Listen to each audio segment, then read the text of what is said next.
Commander Vex Korath adjusted his pristine uniform and gazed smugly at the tactical display aboard the Coalition flagship Inevitable Glory. With his 3 eyes gleaming and his chest puffed out like a peacock having an identity crisis, Vex embodied everything wrong with nepotism in the galactic military. His father had been a war hero. His grandfather had conquered 17 systems. Vex, meanwhile, had conquered exactly 0 systems but possessed an ego large enough to colonize 3. "Lieutenant Squeakmore," he barked, causing his unfortunate assistant to drop a datapad with a sound that could only be described as pathetic.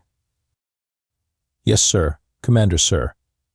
Lieutenant Pip Squeakmore scrambled to attention, his gangly frame looking like a coat hanger wrapped in uniform fabric. Poor Pip had graduated dead last from the academy, which normally would have meant a career in waste management.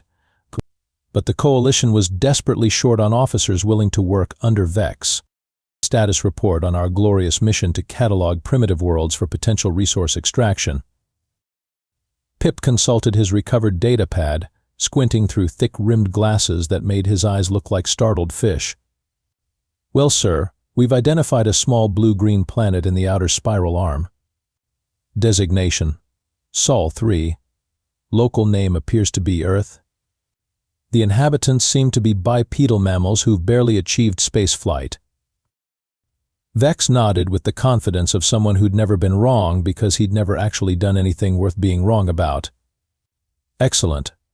Begin standard surveillance protocols. These primitives probably still use projectile weapons and combustion engines." That's when Pip made the mistake that would reshape galactic politics forever. While attempting to scan for mineral deposits, his nervous fingers accidentally interfaced with Earth's global communications network. Suddenly, the main display erupted with images of humans in military gear, explosions, and what appeared to be massive coordinated warfare. "Sir," Pip squeaked, his voice climbing several octaves, "I think I've intercepted their military archives." Vex's 3 eyes widened as footage of World War II filled the screen. Tanks rolling across battlefields, aircraft engaged in aerial combat, and thousands of uniformed humans moving with apparent tactical precision. "By the 7 moons of Klaxon," Vex whispered, momentarily forgetting to maintain his pompous tone. "These aren't primitives. They're a military species." The footage continued: D-Day landings, Pacific Theater naval battles, coordinated ground assaults involving millions of combatants.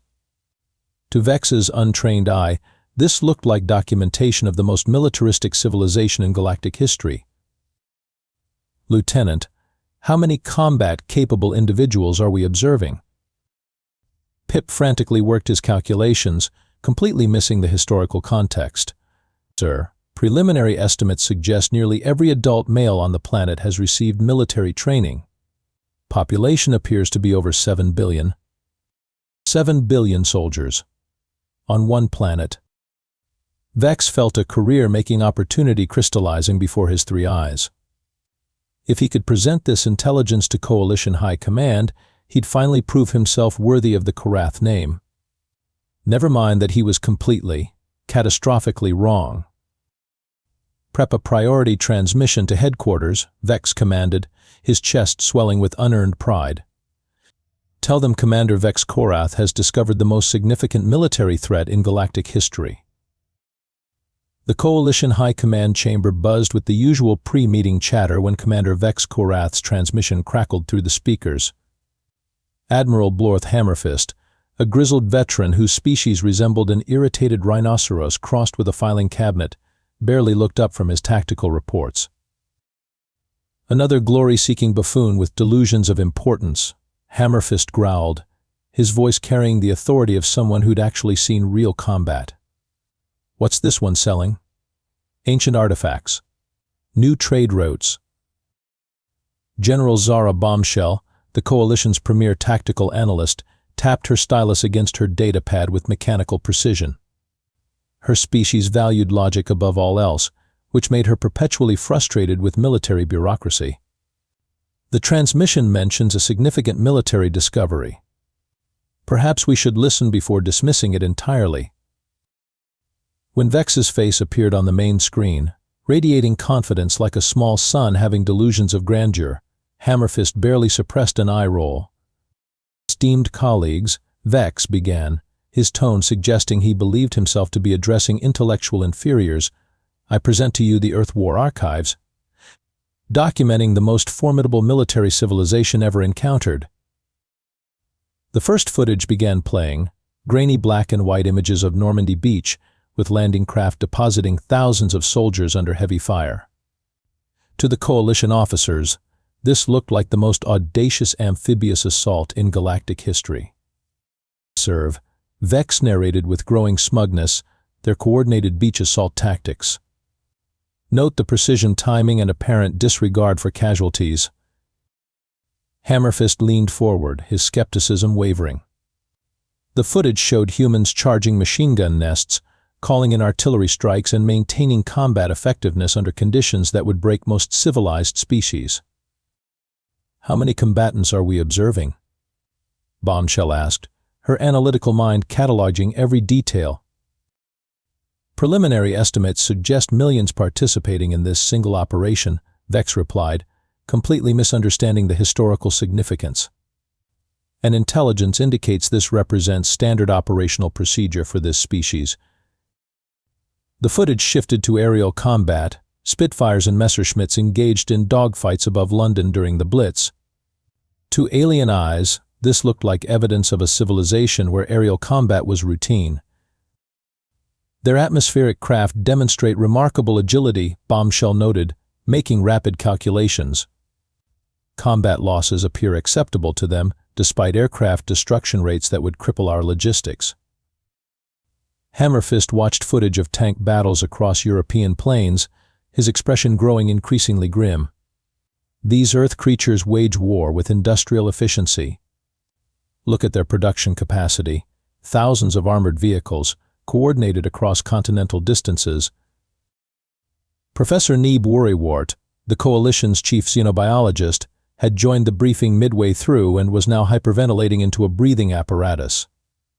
His species resembled anxious ferrets, and Neeb was anxious even by their standards. The biological implications are staggering, he wheezed between gulps of stabilized atmosphere. A species that treats warfare as standard social behavior.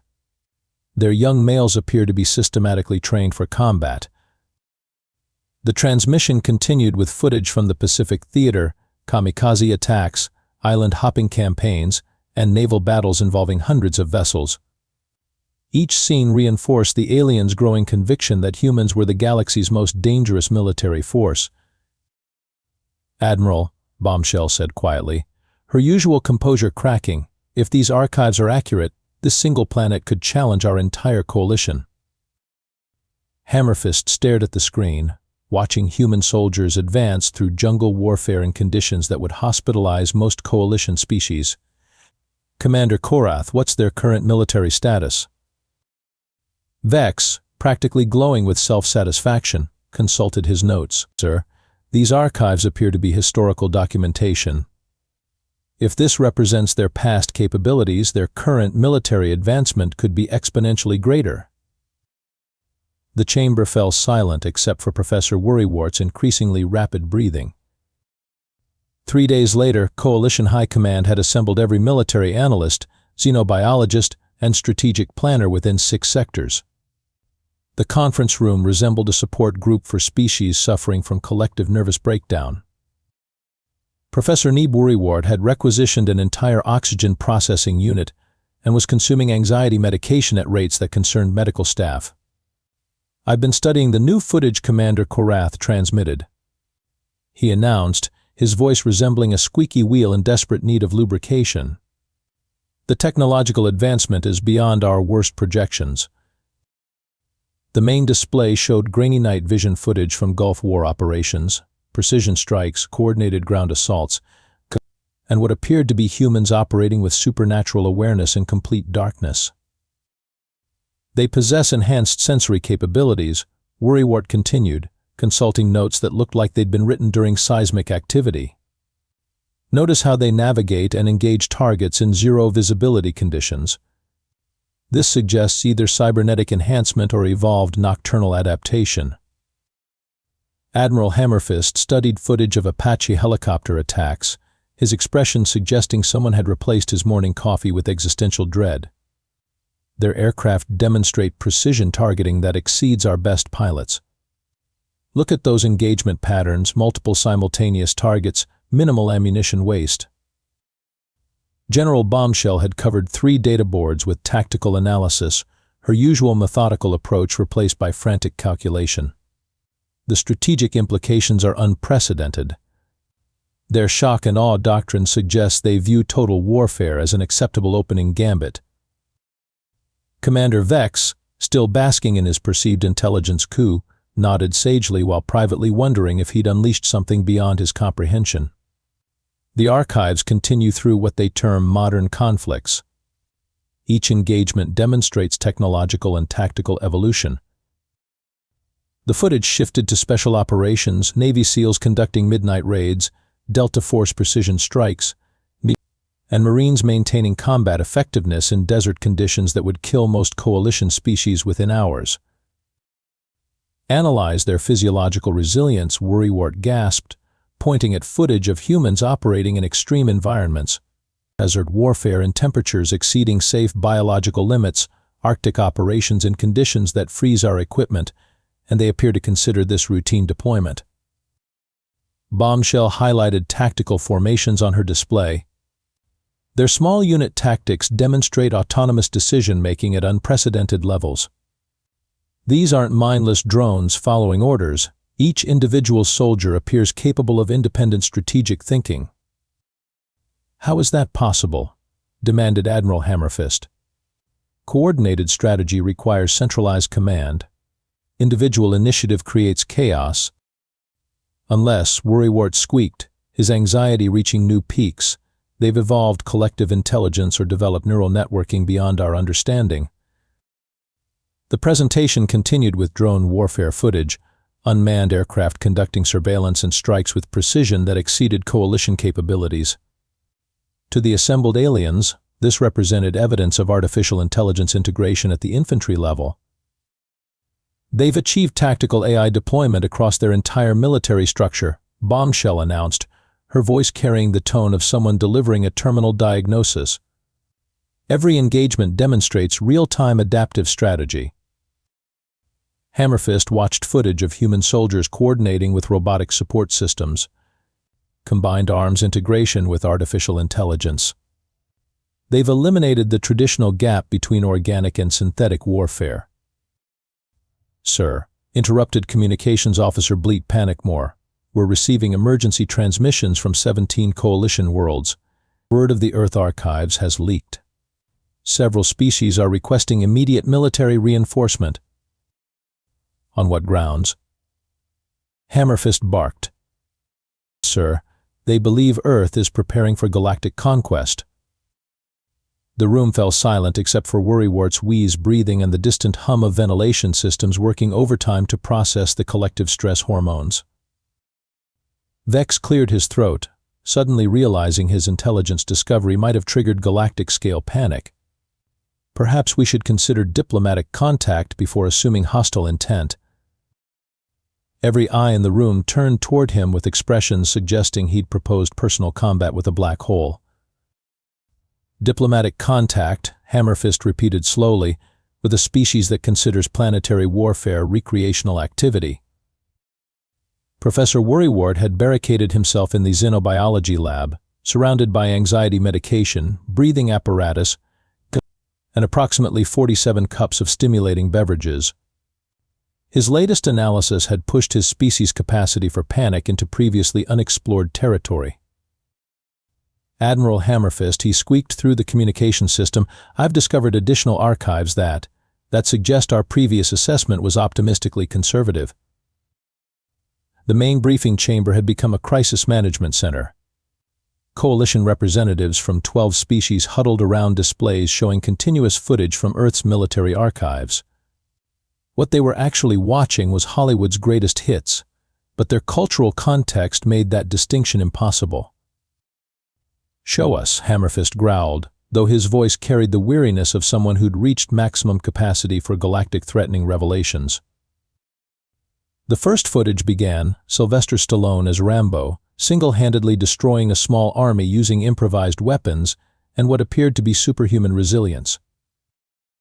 Individual combat effectiveness, Worrywart gasped, appears to exceed our projections by several orders of magnitude. General Bombshell studied the tactical display with growing horror. Observed the resource efficiency. One soldier, minimal equipment, neutralizing coordinated enemy forces through environmental manipulation and psychological warfare. The footage continued. Die Hard, Terminator, and Commando played in sequence. To alien observers, this represented documentary evidence of standard human military capability. They appear capable of sustained combat operations without logistical support, Bombshell noted, her tactical analysis becoming increasingly frantic. Individual soldiers maintain effectiveness for extended periods using scavenged resources and improvised tactics. Admiral Hammerfist watched John McClane crawl through ventilation systems while eliminating trained terrorists. Their architectural warfare demonstrates three-dimensional thinking beyond conventional military doctrine. Sir, interrupted Vex, who'd been unusually quiet since realizing the magnitude of panic he'd triggered. Perhaps these archives represent exceptional individuals rather than standard capability? Negative, Worrywart wheezed from his laboratory bunker. Cross-referencing with earlier footage suggests this represents baseline competency. These aren't elite specialists, they're representative samples. The presentation shifted to Arnold Schwarzenegger eliminating an entire military compound using creativity and apparent immunity to conventional weapons. Coalition officers watched in stunned silence as a single human neutralized coordinated opposition through sheer determination and tactical improvisation. Biological resilience, Worrywart continued, appears to include resistance to environmental hazards, kinetic damage, and psychological pressure that would incapacitate our best-trained personnel. How? Hammerfist demanded. What evolutionary pressure produces this level of individual combat effectiveness? Admiral, Communications Officer Panickmore announced, urgent transmission from the Hegemony Council. They're requesting immediate consultation regarding Earth response protocols. Patch them through. The display filled with representatives from major galactic powers, all displaying various species-specific indicators of extreme agitation. Admiral Hammerfist began. Counselor Zreth of the Hegemony, our intelligence networks have confirmed the Earth archives. We're implementing emergency defensive measures. What kind of measures? Preemptive capitulation protocols. The briefing chamber erupted in confused chatter. Preemptive capitulation was a theoretical concept usually reserved for encounters with galaxy-consuming cosmic entities. Counselor Bombshell interjected, "Are you suggesting surrender before contact?" The archives demonstrate that human military doctrine treats galactic conquest as inevitable progression. Their historical pattern shows systematic expansion through superior force and tactical flexibility. Worrywart's voice crackled through the speakers. Additional analysis suggests their entertainment media contains strategic planning for various conquest scenarios. They appear to be culturally conditioning their population for interstellar warfare.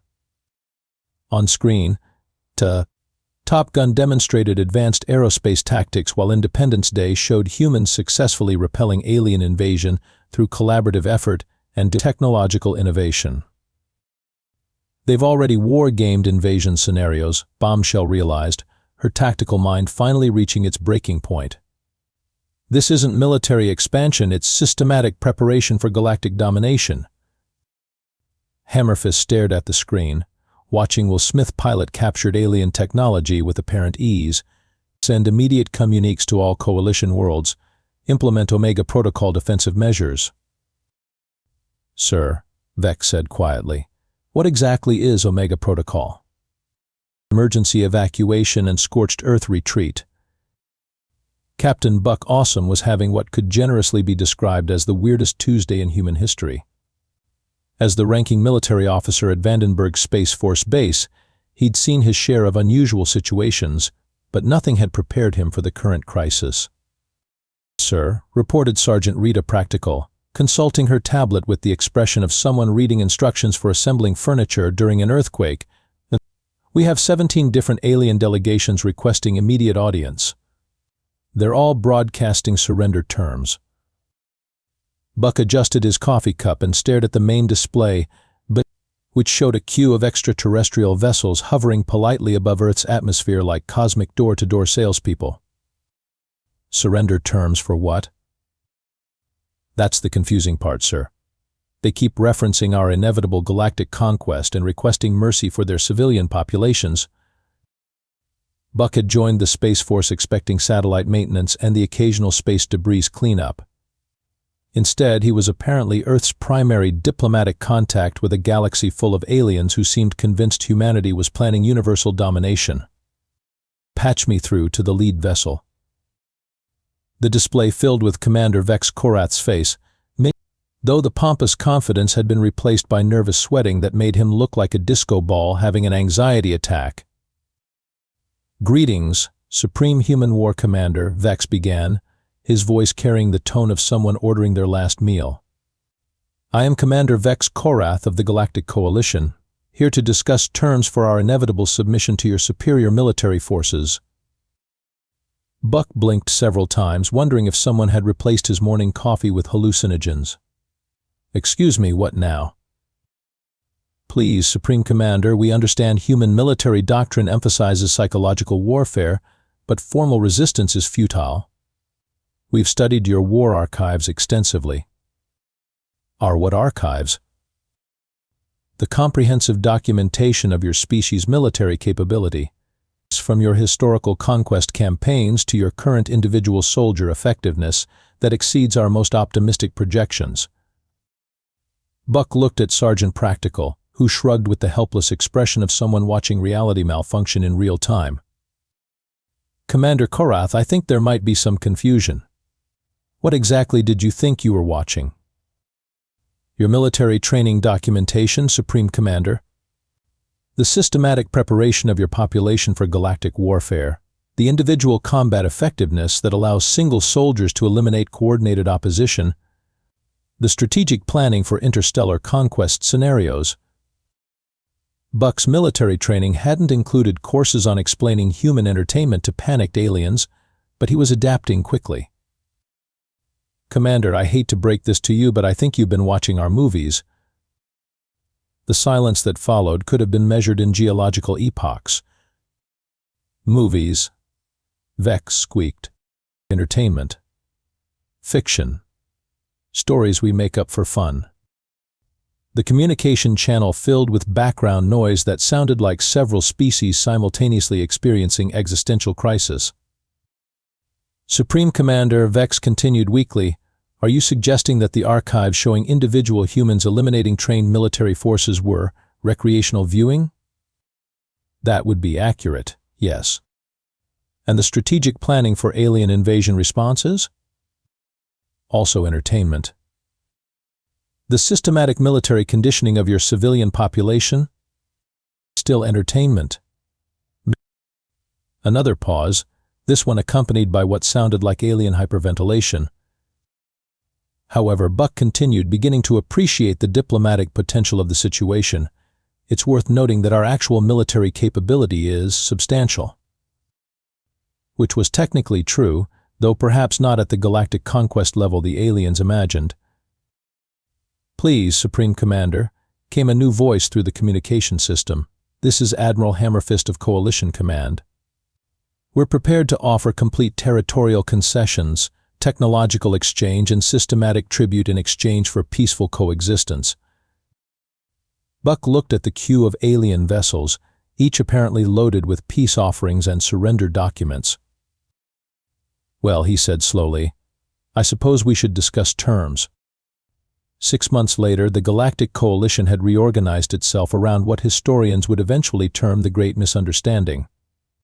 Earth had become the de facto center of galactic politics not through conquest, but through the most successful case of accidental intimidation in recorded history. Commander Vex Korath found himself reassigned to sanitation systems management aboard a waste processing station in the Outer Rim. His dramatic fall from potential hero to cosmic janitor served as a career cautionary tale throughout Coalition space. "You know," he said to his new supervisor, a patient being whose species specialized in waste reclamation, "I still think my intelligence analysis was fundamentally sound." "Vex," replied Supervisor Glurp with the weary tone of someone managing delusional employees, "you convinced the entire galaxy to surrender to a species based on their entertainment industry. But the tactical implications were clearly demonstrated in fictional stories." How was I supposed to know they were fictional?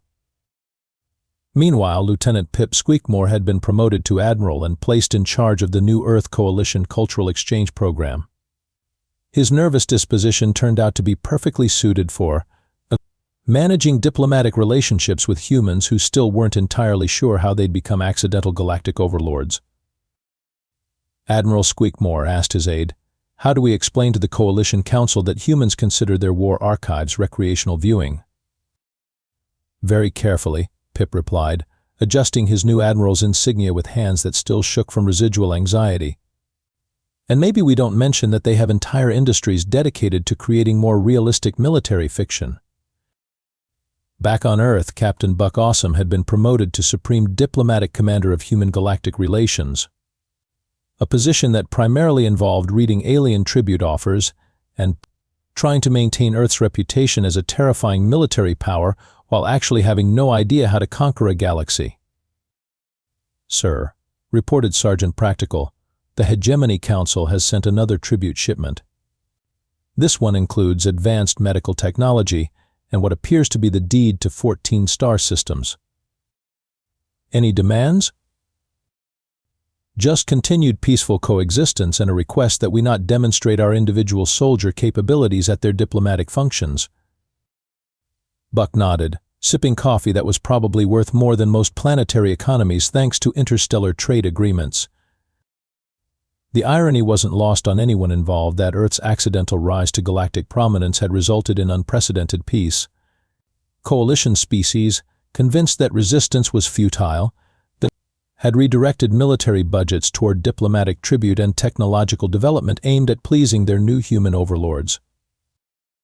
Professor Neeb Worrywart, still recovering from his species record anxiety episode, had published a research paper titled "Misinterpretation as Diplomatic Strategy," a case study in accidental hegemony.